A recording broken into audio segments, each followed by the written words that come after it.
Assim diz a palavra do Senhor. E, pondo-se Jesus a caminho, correu um homem ao seu encontro e, ajoelhando-se, perguntou-lhe: Bom mestre, que farei para herdar a vida eterna? Respondeu-lhe Jesus: Por que me chamas bom? Ninguém é bom senão um, que é Deus. Sabes os mandamentos: não matarás, não adulterarás, não furtarás, não dirás falso testemunho, não defraudarás ninguém, honra teu pai e tua mãe. Então ele respondeu: Mestre, tudo isso tenho observado desde a minha juventude. E Jesus, fitando-o, o amou e disse: Só uma coisa te falta. Vai, vende tudo o que tens, dá-os aos pobres e terás um tesouro no céu. Então vem e segue-me. Ele, porém, contrariado com esta palavra, retirou-se triste, porque era dono de muitas propriedades. Então Jesus, olhando ao redor, disse aos seus discípulos: Quão dificilmente entrarão no reino de Deus os que têm riquezas? Os discípulos estranharam essas palavras, mas Jesus insistiu em dizer-lhes: Filhos, quão difícil é para os que confiam nas riquezas entrar no reino de Deus. É mais fácil passar um camelo pelo fundo de uma agulha do que entrar um rico no reino de Deus. Eles ficaram sobremodo maravilhados, dizendo entre si: Então, quem pode ser salvo? Jesus, porém, fitando neles o olhar, disse: Para os homens é impossível, contudo não para Deus, porque para Deus tudo é possível. Então Pedro começou a dizer-lhe: Eis que nós tudo deixamos e te seguimos. Tornou Jesus: Em verdade vos digo, que ninguém há que tenha deixado casa, ou irmãos, ou irmãs, ou mãe, ou pai, ou filhos, ou campos por amor de mim e por amor do Evangelho, que não receba já no presente o cêntuplo de casas, irmãos, irmãs, mães, filhos e campos, com perseguições, e no mundo por vir a vida eterna. Porém, muitos primeiros serão últimos, e os últimos primeiros. Amém e amém. Vamos orar mais uma vez. Feche os teus olhos. Soberano Deus, eterno Pai, glorificado e exaltado seja o teu santo nome, Senhor. Ó Deus, a tua palavra foi lida aqui nessa noite. Que o Senhor fale aos nossos corações, a começar por mim, Senhor. Que o Senhor fale ao coração dos irmãos, Senhor, usando a minha vida, apesar de quem eu sou. Perdoa os meus pecados, as minhas falhas, Senhor.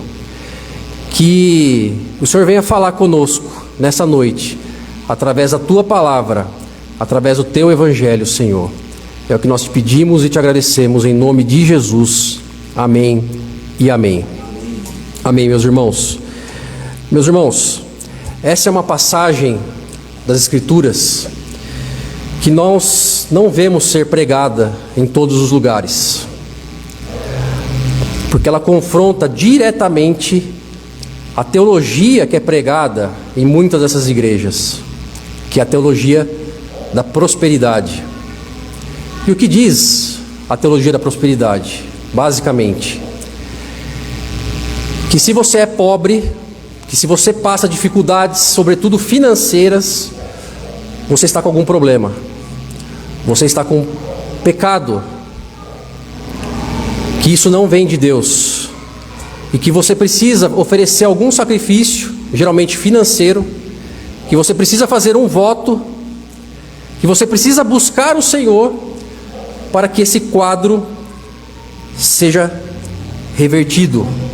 Afinal de contas, o seu Deus é o Deus do ouro e da prata. Então, se você serve a um Deus rico, você obrigatoriamente tem que ser rico. Quem nunca ouviu isso ser pregado por aí? E essa palavra, esse texto, vai de encontro, ele se choca com essa teologia. E aqui nós vemos claramente um contraste entre um homem rico, um homem que tinha muitas posses, muitas propriedades, e a fé inocente das crianças, na passagem anterior, que nós vimos na semana passada. Crianças que não têm preocupações financeiras, que não têm nada, mas que têm tudo, que têm o reino de Deus. Porque Jesus disse, porque dos tais é o reino de Deus. E aqui nós vemos um homem rico, que tem tudo nessa terra, mas que não tem nada. Não tem nada, não tem Cristo e não tem a salvação. Então esse texto nos mostra qual deve ser a nossa verdadeira prioridade. E qual é a nossa prioridade nessa vida, meus irmãos? Essa é a pergunta que fica como um tema dessa mensagem. Qual é a prioridade da sua vida? Antes de entrar no texto propriamente dito, nós precisamos voltar lá em Êxodo, capítulo 20, aonde Deus, o próprio Deus, comunicou a Moisés os 10 testamentos. E quais são os 10 testamentos que o Senhor comunicou ao seu povo? Não terás outros deuses diante de mim. Não farás para ti imagens de escultura, nem semelhança alguma do que há em cima nos céus, nem embaixo da terra, nem nas águas debaixo da terra. Não as adorarás, nem lhes dará culto, porque eu, o Senhor teu Deus, Deus zeloso, que visito a iniquidade dos pais nos filhos até a 3ª e 4ª geração, daqueles que me aborrecem, e faço misericórdia até 1000 gerações daqueles que me amam e guardam os meus mandamentos. Não tomarás o nome do Senhor teu Deus em vão, porque o Senhor não terá por inocente que tomar o seu nome em vão. Lembra-te do dia de sábado para o santificar. 6 dias trabalharás e farás toda a sua obra, mas o 7º dia é o sábado do Senhor teu Deus. Não farás nenhum trabalho, nem tu, nem o teu filho, nem a tua filha, nem o teu servo, nem a tua serva, nem o teu animal, nem o forasteiro das suas portas para dentro. Porque em 6 dias fez o Senhor os céus e a terra e o mar, e tudo que neles há, e ao 7º dia descansou. Por isso o Senhor abençoou o dia de sábado e o santificou. Honra teu pai e tua mãe, para que se prolongue os teus dias na terra que o Senhor teu Deus te dá. Não matarás, não adulterarás, não furtarás, não dirás falso testemunho contra o teu próximo, não cobiçarás a casa do teu próximo, não cobiçarás a mulher do teu próximo, nem o seu servo, nem a sua serva, nem o seu boi, nem o seu jumento, nem coisa alguma que pertença ao teu próximo. E aqui, depois daquela passagem que Jesus se encontra com as crianças, ele continua o seu caminho, e pondo o seu caminho, corre um homem ao seu encontro. Ele sai correndo, e ele se prostra perante o Senhor, e pergunta: bom mestre, que farei para herdar a vida eterna? A palavra nos mostra que esse homem, Mateus o identifica como um jovem rico, e Lucas descreve esse homem como um homem importante na sua sociedade, na sua época, um homem de posição. E ele sai correndo ao encontro de Jesus e se ajoelha. Ele mostra aqui um entusiasmo para se encontrar com o Senhor, um entusiasmo inicial, uma pressa, uma disposição para seguir Jesus, para ser um discípulo. E ninguém até então havia feito essa pergunta para Jesus. Todo mundo trazia os seus problemas para Jesus. A filha de Jairo, os endemoniados. Mas aqui, esse jovem entra no cerne do ministério de Jesus. Ele pergunta: que farei para herdar a vida eterna? Esse é o ministério de Jesus. Ele veio, se entregou naquela cruz para resgate de muitos, para resgate dos seus, para salvação, para salvar os seus. E ele pergunta: o que eu devo fazer para herdar a vida eterna? Como se para herdar a vida eterna nós precisássemos fazer alguma coisa, e isso estivesse ao nosso alcance.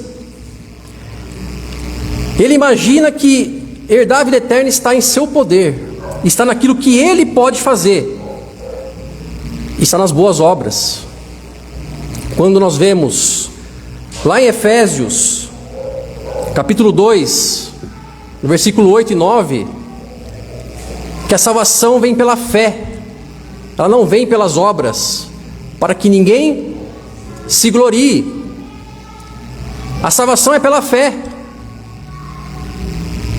Ninguém pense que por ser bonzinho, que por fazer alguma coisa, por seguir algum preceito, será salvo.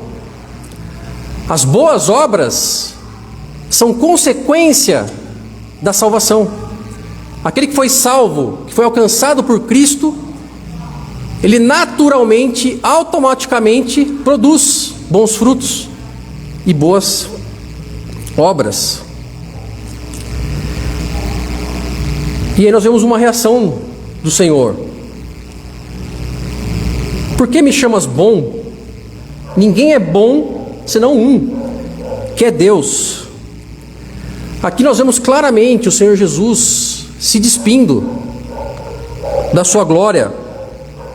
A intenção dele, o interesse dele não é se glorificar a si mesmo.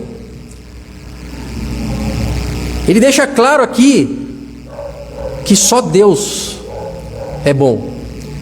Jesus é Deus, Deus encarnado.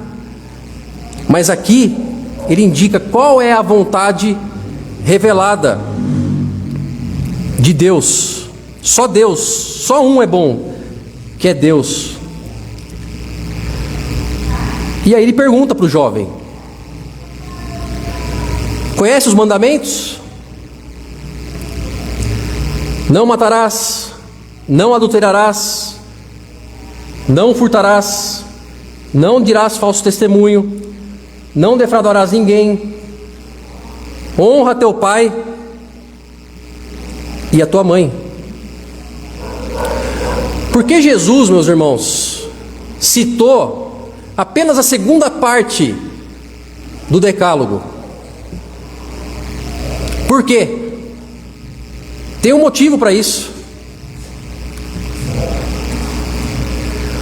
Uma falha sequer em qualquer desses pontos automaticamente mostraria uma falha, um fracasso automático na primeira parte. Jesus resumiu o decálogo: amai a Deus sobre todas as coisas e o próximo como a ti mesmo.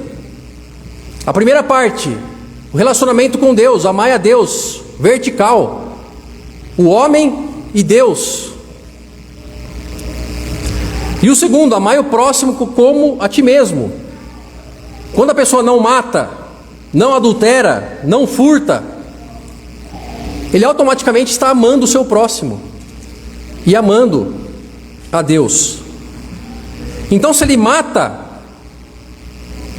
se ele furta, se ele não honra seu pai e sua mãe, ele não está amando a Deus. Por isso Jesus fez essas perguntas para ele. Quis ver se ele cumpria a lei moral, porque se ele descumprisse um ponto, tudo iria por água abaixo. E isso nós vemos lá em 1 João, capítulo 4, versículo 20. 1 João, capítulo 4, no versículo 20. Olha o que diz a palavra: se alguém disser amo a Deus e odiar a seu irmão, é mentiroso, pois aquele que não ama a seu irmão, a quem vê, não pode amar a Deus, a quem não vê. Se ele não ama a quem ele vê, o seu próximo, ele não pode amar a Deus, a quem ele não vê. E qual é a resposta desse jovem? Mestre, de novo, ele reconhece o Senhor Jesus como mestre.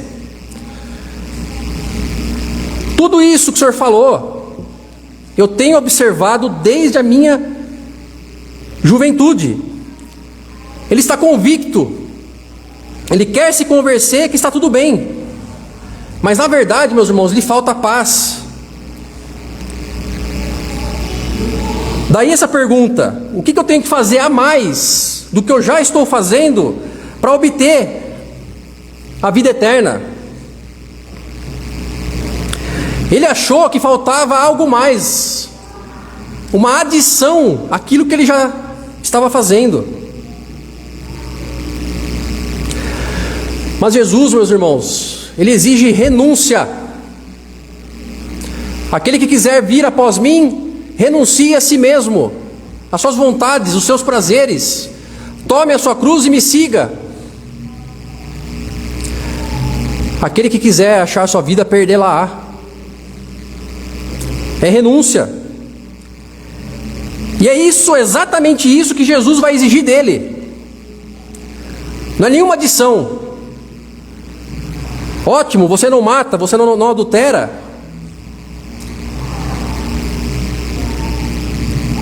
Ele exige uma substituição.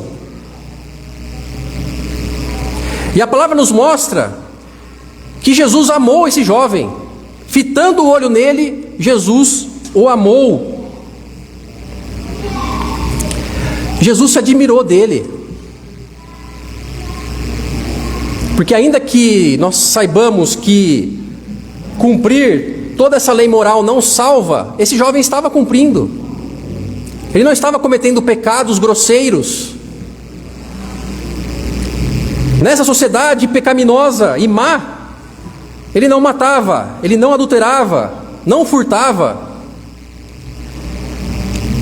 E aqui é interessante que Jesus diz: não defraudarás. Isso não está no decálogo. Mas nós devemos lembrar que nós estamos falando aqui de um homem rico, de muitas posses. E muitas vezes, alguém para ficar rico, passa rasteira no outro, passa rasteira no pobre, oprime o pobre. Daí a pergunta que está sendo feita aqui. Então Jesus o amou, Jesus admirou esse jovem, mas ele diz: só uma coisa te falta. Que ótimo, você não está matando, você não está adulterando, você está cumprindo a lei moral, mas está faltando uma coisa só. Jesus não falou, está faltando 2, 3, 4, 10 coisas para você, falta uma. Jesus sabia qual era o ponto fraco dele. Jesus sabia qual era o calcanhar de Aquiles desse homem, desse jovem, e ele toca exatamente na ferida. Só uma coisa te falta.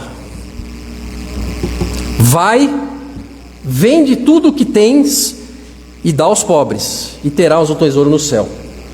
Então vem e me segue. Jesus é Deus onisciente, ele sabia qual era a prioridade na vida desse jovem, qual era a parte mais sensível da vida dele, aquilo que ele colocava confiança, colocava esperança, que ele não poderia perder de jeito nenhum. É ali, é naquele ponto que o Senhor Jesus renuncie a isso, para ver o que estava no coração dele.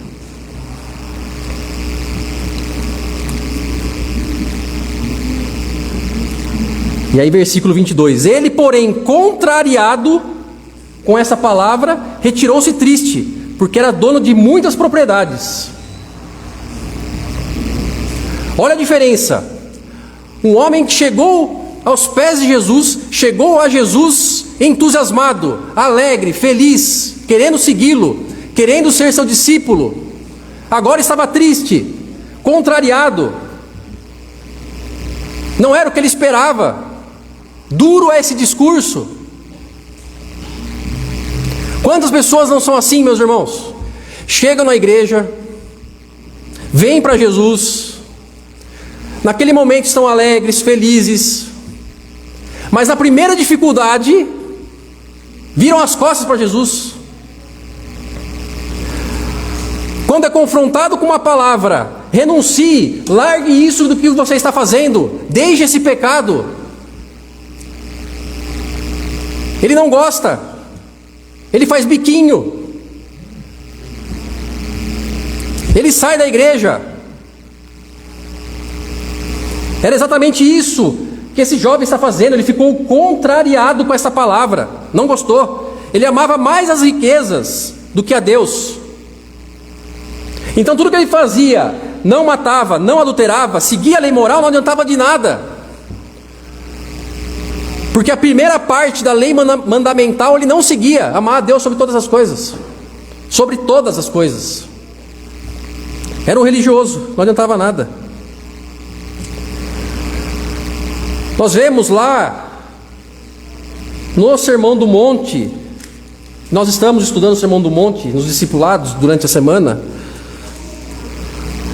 Mateus 6, 24.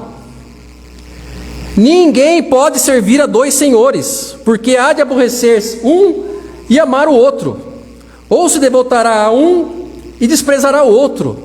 Não podeis servir a Deus e às riquezas. O texto é claro. Aqui também acaba com a teologia da prosperidade. Ah, já sei, Gustavo, entendi. Então eu tenho que vender tudo e viver na miséria. Eu tenho que ser pobre. Todo cristão tem que ser pobre. Não existe cristão rico. É mentira. Existem cristãos ricos. Mas vai ver a vida deles. São generosos. Ajuda o irmão. Ajuda o próximo. Investe na obra.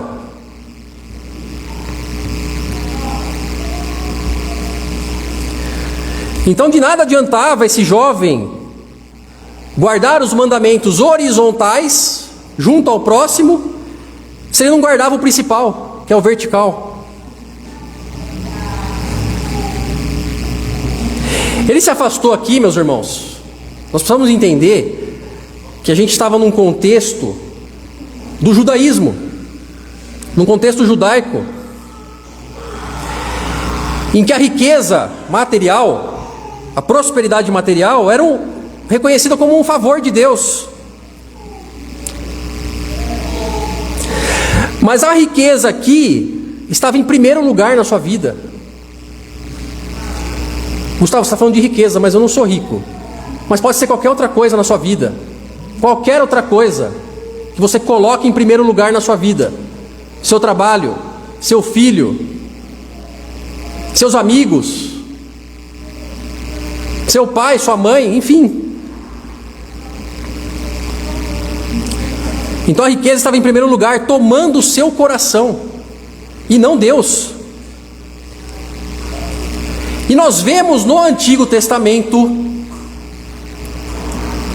que nós não podemos confiar na riqueza, nós não podemos confiar na força do nosso braço,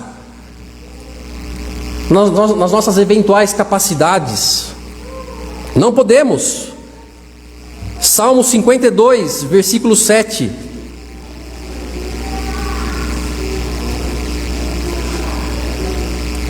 Salmo 52, versículo 7. A condenação do ímpio. Vou ler o 6. Os justos hão de ver tudo isso, temerão e se rirão dele, do ímpio, dizendo: eis o homem que não fazia de Deus a sua fortaleza, antes confiava na abundância de seus próprios bens, e na sua perversidade se fortalecia. Ele não fazia de Deus a sua fortaleza, a sua confiança. Confiar em Deus em primeiro lugar, buscar o seu reino em primeiro lugar, ainda em Salmo 62, 10.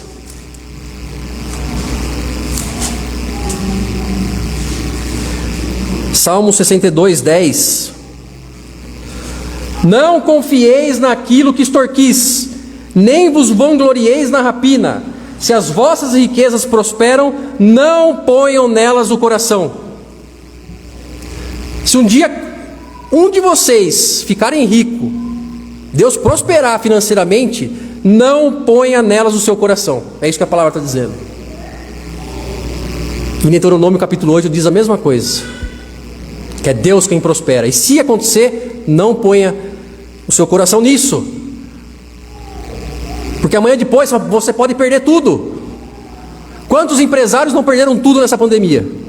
Quantos? Aqueles que não têm esses princípios, alguns se suicidaram. Por quê? Porque a riqueza, os bens materiais, era tudo na vida dele. Vivia para trabalhar, vivia para ganhar dinheiro. Provérbios 11, 28.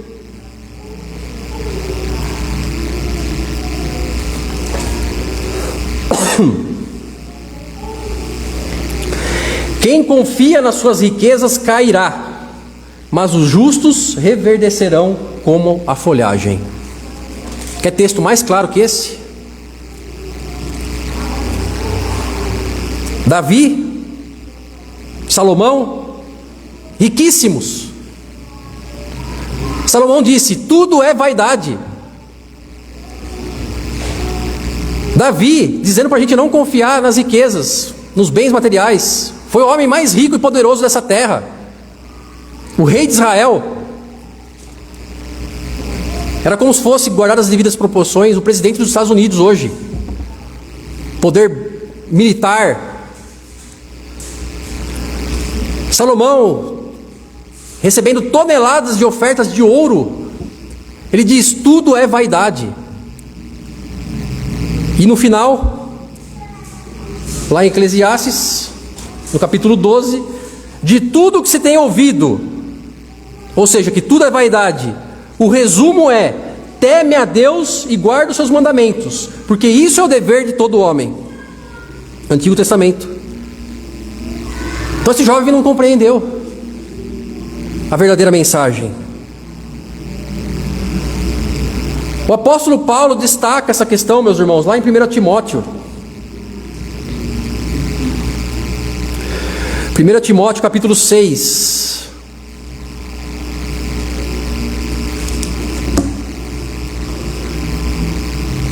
Versículo 7.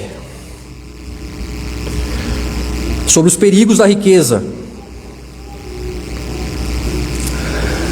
Porque nada temos trazido para esse mundo, nem coisa alguma podemos levar dele. Você não trouxe nada para esse mundo, nem eu, nem a roupa, nada, nada. Chegamos nu e nada podemos levar. Tendo sustento e com que nos vestir, estejamos contentes. Ora, os que querem ficar ricos caem em tentação e cilada, e em muitas concupiscências insensatas e perniciosas, as quais afogam os homens na ruína e perdição. Versículo 10. Porque o amor ao dinheiro é raiz de todos os males, e alguns nessa cobiça se desviaram da fé, e a si mesmos se atormentaram com muitas dores. Então o dinheiro em si, o dinheiro, o que é dinheiro? Ou é um papel, ou é um metal, certo? O dinheiro em si é um papel, é um metal, que serve como moeda de troca. Eu quero comprar um leite, hoje eu preciso de muito, né? Comprar um leite. Eu estou com o papel aqui, eu vou lá, entrego no mercado, entrego para o dono do mercado, e ele me dá o leite. É simplesmente isso. É uma moeda de troca. Então o dinheiro em si, ele não tem o mal em si mesmo. O problema é o amor ao dinheiro. Por causa do amor ao dinheiro, nós temos guerra.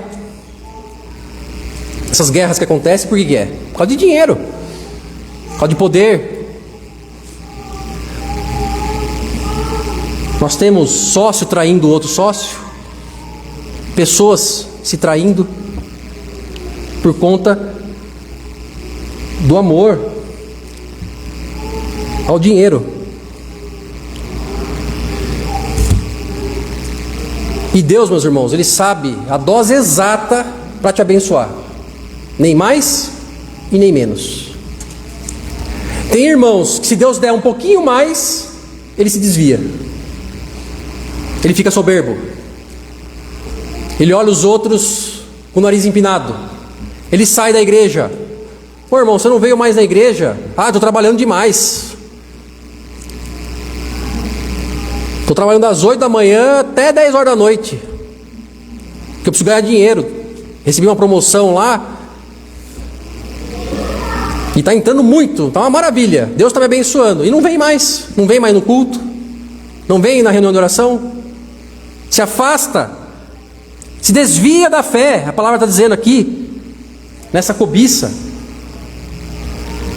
Então o Senhor sabe a dose exata para prover as suas necessidades, e nós vamos ter cristãos pobres até morrer, vai ser pobre até morrer, e vamos ser cristão rico. Faz parte, está na soberania de Deus, é a onisciência de Deus, é Ele que sabe quem Ele pode prosperar, porque o coração não vai se desviar, e pelo contrário, Ele vai abençoar a obra, não como essas igrejas pregam, que se der 20, Deus vai multiplicar por 200, mas nós cremos na lei da semeadura, que o homem que semeia, ele vai colher. Nós cremos na generosidade bíblica. É automática. É automática. E aqui, esse jovem, nós vemos um contraste total com a postura de Zaqueu, por exemplo. Lucas 19, 8.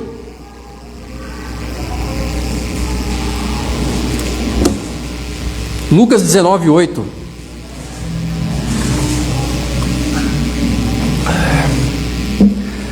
Zaqueu era riquíssimo.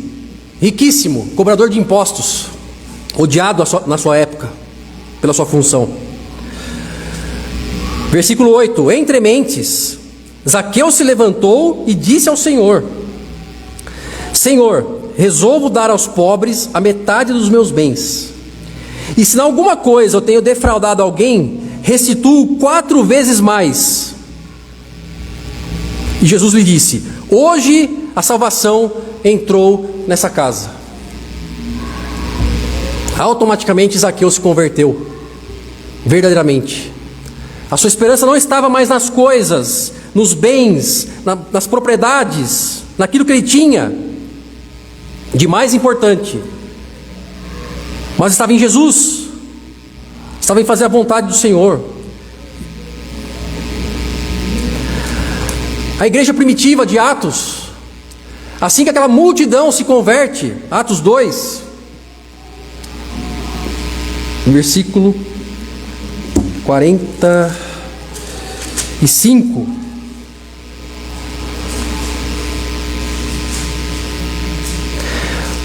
Como viviam os convertidos? Eles perseveravam na doutrina, versículo 42, dos apóstolos e na comunhão, no partir do pão, nas orações. Em cada alma havia temor, e muitos prodígios e sinais eram feitos por intermédio dos apóstolos. Todos os que creram estavam juntos e tinham tudo em comum. Versículo 45: vendiam as suas propriedades e bens, distribuindo o produto entre todos, à medida que algum tinha necessidade. Aqui não havia uma imposição estatal dizendo: vende tudo, vou tomar sua propriedade. Não é isso. A conversão aqui foi tamanha que eles, por vontade própria, com o coração agradecido, o coração aberto, eles mesmos vendiam as propriedades e depositavam aos pés dos apóstolos.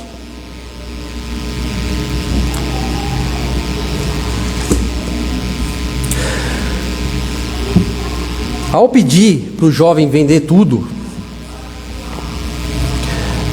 Jesus quis ver o que estava no coração dele. Ele quis mostrar que o jovem devia confiar única e exclusivamente nele.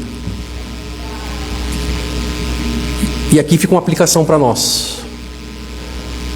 Jesus pede que nós renunciemos a nossa vida, as nossas vontades. Nada deve tomar o lugar de Deus na nossa vida, em primeiro lugar.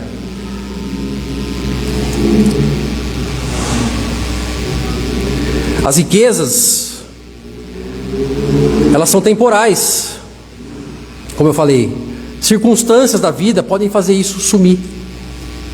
É como construir a casa em cima de areia. Vem a primeira dificuldade e ela rui, ela cai, porque não está na rocha, que é Cristo, Jesus.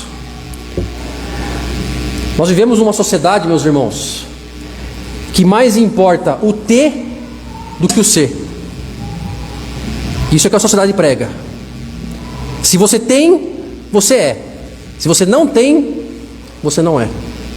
E é isso que a teologia da prosperidade também prega. Você não pode vir a pé para o culto. Você está com um problema. Vamos orar. Você não pode andar de carro velho, que é sinal de maldição. Isso é um absurdo. Lá em Lucas, capítulo 12, versículo 13, Jesus reprova a avareza.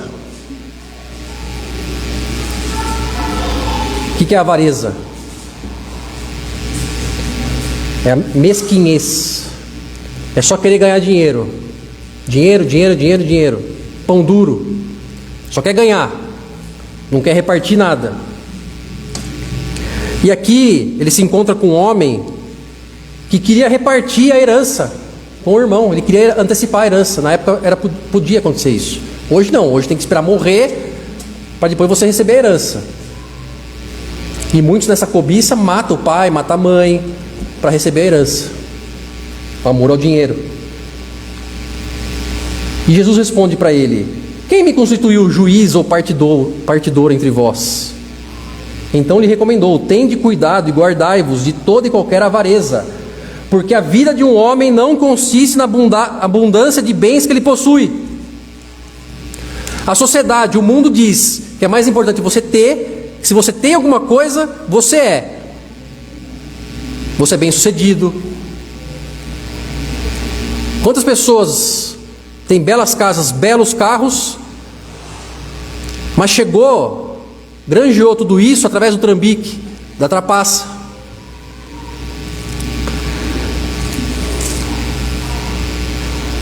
E dentro de algumas igrejas, se você tem, você é abençoado. Se você não tem, não é.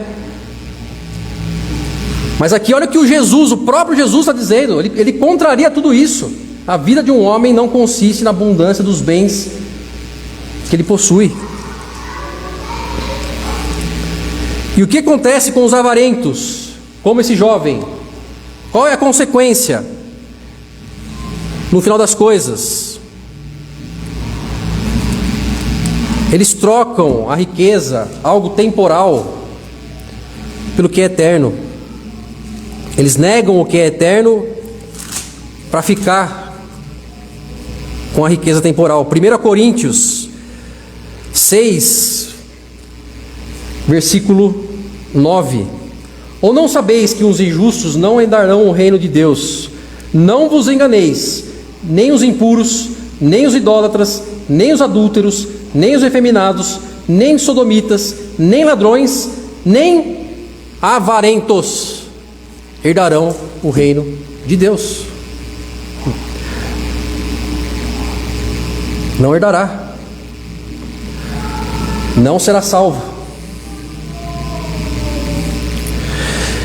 A partir do versículo 23, então Jesus olha ao redor, depois que esse jovem sai, vira as costas para ele e diz para todos: quão dificilmente entrarão no reino de Deus os que têm riquezas. É impossível, meus irmãos, para um homem rico, alguém que tem muitas riquezas, propriedades, pelo seu próprio poder, tentar entrar no reino de Deus. Era isso que esse jovem queria. Quando ele pergunta para Jesus: o que farei para herdar a vida eterna? O que eu tenho que fazer? O controle que a riqueza exerce sobre o coração do homem natural é enorme. É isso que Jesus está dizendo aqui. É dificílimo um rico se converter.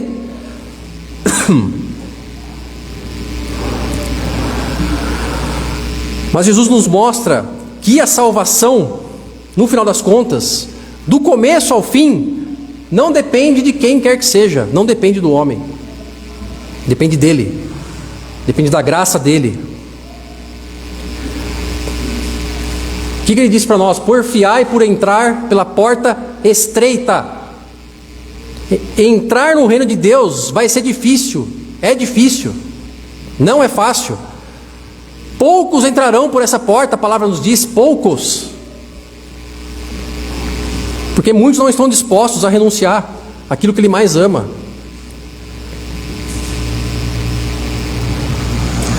Então Cristo é o único que pode salvar completamente. E os discípulos estranharam essa palavra. Porque, como eu disse, a riqueza, segundo o Antigo Testamento, vinha de Deus, era uma bênção de Deus. Eles estranharam. Mas Jesus insistiu, versículo 24, ele insiste em dizer-lhes: filhos, quão difícil é para os que confiam nas riquezas entrar no reino de Deus. Aqueles que confiam nas riquezas, que colocam as riquezas ou qualquer outra coisa em primeiro lugar na sua vida. Aí ele continua: é mais fácil passar um camelo pelo fundo de uma agulha do que entrar um rico no reino de Deus. Porque o rico coloca a sua confiança, as suas expectativas na sua riqueza e não em Deus.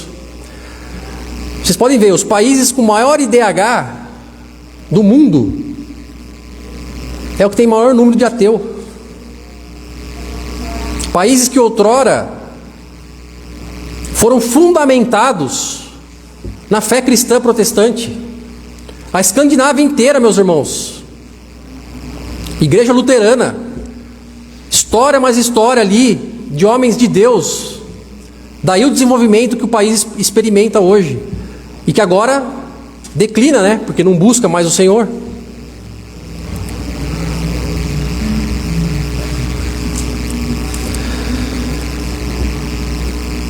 Então ele diz: para os que confiam na riqueza. E aí os discípulos ficam sobremodo maravilhados, dizendo: ué, então quem pode ser salvo? Só o pobre? E aí Jesus diz, fitando o olhar neles: para os homens é impossível, contudo para Deus, não para Deus, porque para Deus tudo é possível. Não há impossível para Deus, não há. Quantas vezes nós falamos assim: ah, aquele lá não tem mais jeito, aquele familiar meu não tem jeito. Para Deus não há impossível. E ainda que seja alguém rico, milionário, bilionário, o Senhor pode convertê-lo, o Senhor pode alcançá-lo. Aos nossos olhos é impossível, mas não para Deus. É isso que Jesus está dizendo aqui. E Pedro diz: eis que nós deixamos tudo e te seguimos. Aqui Pedro, meus irmãos, não está sendo petulante, arrogante.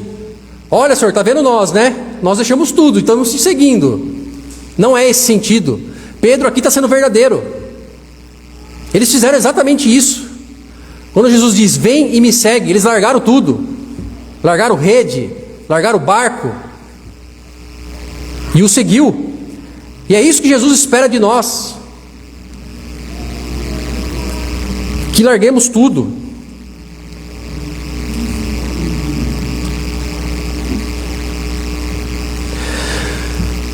E Jesus olha com compaixão para eles. Versículo 29. Vira para eles, torna Jesus: em verdade vos digo, que ninguém há que tenha deixado casa, ou irmãos, ou irmãs, ou mãe, ou pai, ou filhos, ou campos, por amor de mim e por amor do Evangelho, que não receba já no presente o cêntuplo de casas, irmãos, irmãs, mães, filhos e campos, com perseguições, e no mundo por vir a vida eterna. No final das contas, o que importa é isso, meus irmãos: a vida eterna. Ao renunciar todas essas coisas, nós não estamos perdendo, nós estamos ganhando com Jesus. Ah, Gustavo, entendi. Então eu vou largar minha mãe, largar meu pai, abandoná-los, virar as costas para ele. Se tiver o aniversário do meu pai, eu não vou. Afinal de contas, eu me converti e ele não. Esse é o sentido do texto? Não, em absoluto. Em absoluto. Mas nós devemos pregar para eles, para o seu pai, para sua mãe, para os seus irmãos, para os seus amigos. Mas se necessário for, abandoná-los. Na nossa caminhada, a gente vai passar por isso. Quantos amigos deixamos para trás? Eu olho, de vez em quando eu encontro com alguns, eu levo a mensagem, eu falo de Cristo, mas muitos não vêm por essa porta. Isso quer dizer o quê? Que eu tenho que seguir meu caminho. Que eu tenho que seguir o meu caminho com Cristo. Se eles não quiserem vir, nós vamos ficar muito tristes. Mas é isso que a palavra está dizendo. Renunciar. E nós passamos, olha que interessante, a ter novos pais, novos irmãos, o cêntuplo de casas, de irmãos, de mães, de filhos. Nós passamos a compor uma nova família em Cristo.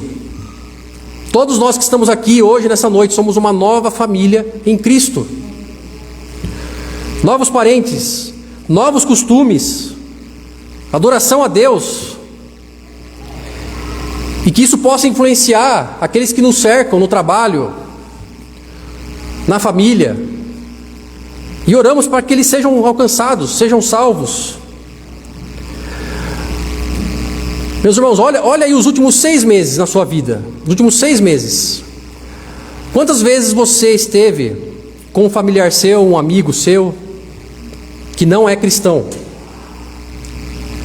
Eu estive mais com irmãos aqui do que com meu pai. Nesse ano. Acho que encontrei ele umas 2 vezes. Aqui a gente até cansa de ver um pro outro, né? Tanto que a gente é praticamente só não mora na mesma casa, mas está todo dia se encontrando praticamente. Hoje saímos para almoçar. Uma bênção. A sensação é que por isso que nós chamamos de irmãos, né? Ô irmão, ô irmã. É isso. A sensação é que você faz parte da mesma família, daquela nova família da fé. E com perseguições, está dizendo aqui, vai haver perseguições. Ainda que dentro desse contexto, haverá perseguições. No mundo tereis aflições. Nós vimos isso hoje de manhã, de forma clara. Vamos sofrer, vamos ser injuriados pelo nome de Jesus, perseguido, maltratado, xingado. Agora você ficou louco. Você perdeu suas faculdades mentais. O pastor fez sua cabeça. Quem nunca ouviu isso? Eu vi isso. Daqueles que seguiam comigo lado a lado no mundo. Gustavo ficou louco. Gustavo pirou. Agora o pastor fez a cabeça dele. Vai dar todo o dinheiro na igreja. É isso. É isso. Antes a perseguição fosse essa. Isso aí não é nada. Pelo que muitos passam. Oriente Médio, Coreia do Norte, morrem pelo Evangelho. Mas no final de tudo, é a vida eterna que importa. Para finalizar, meus irmãos, essa é a mensagem para nós. Não adianta seguirmos as obrigações religiosas. Vir na igreja, oração, participa de todas as atividades, se outra coisa está ocupando o nosso coração, que não o Senhor. Aqui no caso do jovem, era a riqueza. Pode não ser o meu caso, o seu caso, mas pode ser outra coisa. Se você pesquisar lá no fundo, você pode achar. Calvino dizia que nosso coração é uma fábrica de ídolos. A todo momento a nossa mente fabrica um ídolo, seja o trabalho, seja a esposa, seja o filho, e isso vai tomando lugar, vai minando a verdadeira adoração, o lugar de Deus na nossa vida. Então nós vimos aqui hoje que a teologia da prosperidade não se sustenta, não é bíblica. Pode ser que Deus te abençoe, te enriqueça, amém. Se isso acontecer, glória a Deus. Mas não coloque a sua esperança nisso.